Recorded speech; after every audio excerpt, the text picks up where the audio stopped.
Hey friends all over the world, I want to tell you the real truth behind cancel culture.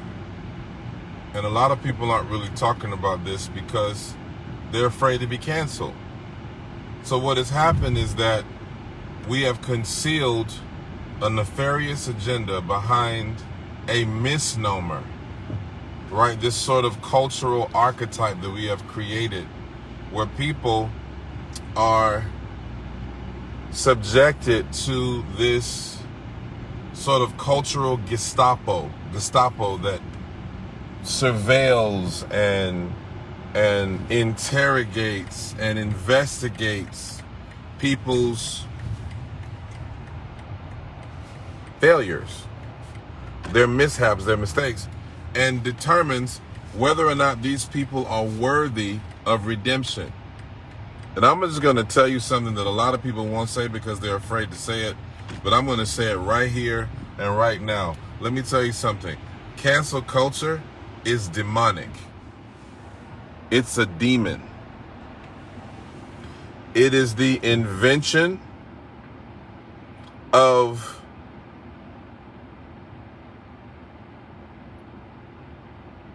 a secular, humanistic, relativist culture that determines who is worthy of being pardoned. So you mean to tell me that they can go back into people's past 20, 30 years, 20, 30 years into people's past, and they can look at something someone said? I'm not talking about situations where someone is a threat to people around them. I'm not talking about where someone is engaging in criminal activity. I'm not talking about that. I'm talking about someone is punished and their life ruined for a mistake. Are people allowed to change? Are people allowed to grow? Are people allowed to develop and to mature?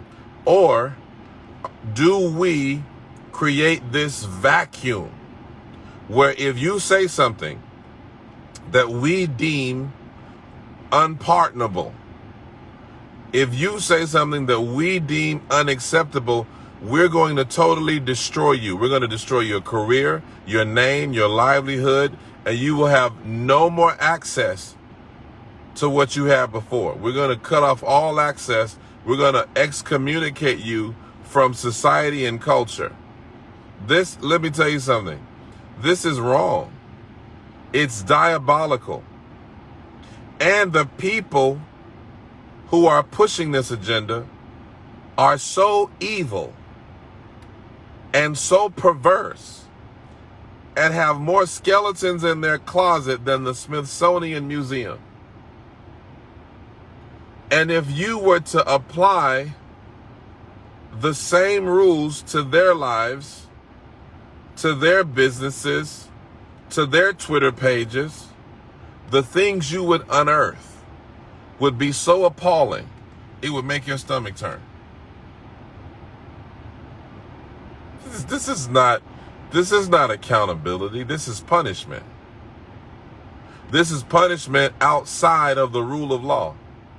This is people being tried in the court of public opinion with no ability to defend themselves,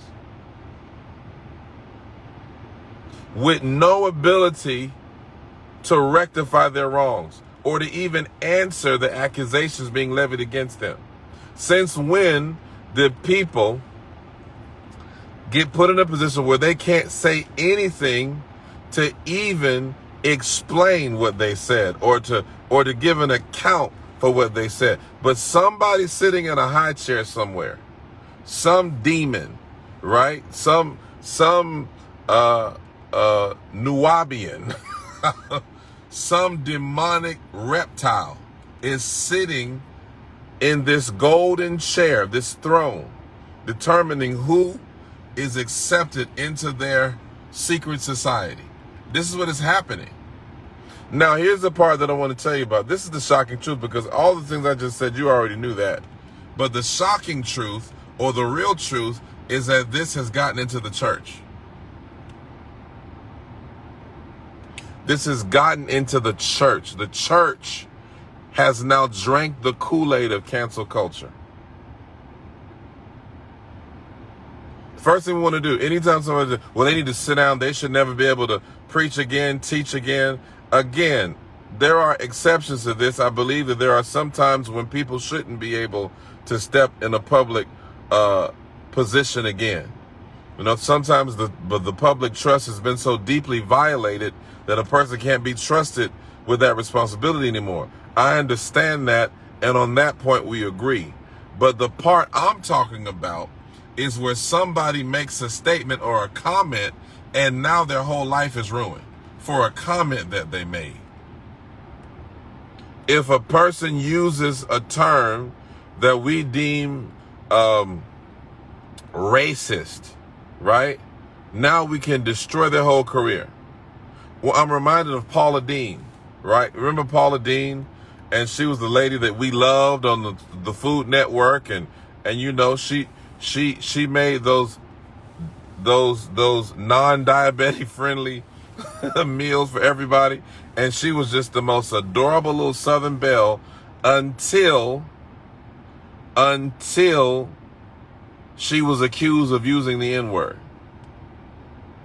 And because she was accused of using the N-word, she was removed from the Food Network. She was vilified, villainized, and her whole life and career were put on the risk. Now, I think she's doing okay. I don't know. I haven't followed her since, but I think she's doing okay. Remember the two brothers, the twins, the set of twins that were the real estate gurus and all of that, and they had a show.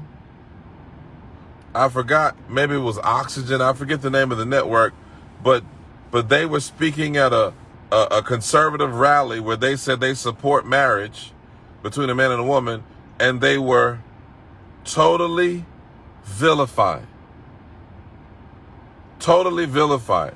Careers totally canceled because of someone sitting in a position of influence saying that these people do not deserve a second chance because I deem them unworthy. And yet we don't know the lifestyles, the conversations, or even the thoughts of those sitting in the judgment seat. It's a demonic spirit. And if you don't understand this, pastors, don't let this stuff into your church. Don't you dare jump on this bandwagon. This thing is a demon spirit. Let me tell you something. If God was a God of cancel culture, none of us would be worthy of salvation. But I thank God for not only second chances, but for third, fourth, and fifth chances. I thank God that he's a merciful God. And by merciful, I mean that God has the ability to withhold from us what we deserve. If we apply the same logic to others, we would extend mercy. But if we have a hypocritical logic, a double standard, we will excuse ourselves and we will accuse others. Oh, he said the N-word. Well, how many times have you said the N-word? How many times have you made comments in secret that nobody heard, that if they heard, others would find reprehensible? Y'all, let me tell you something.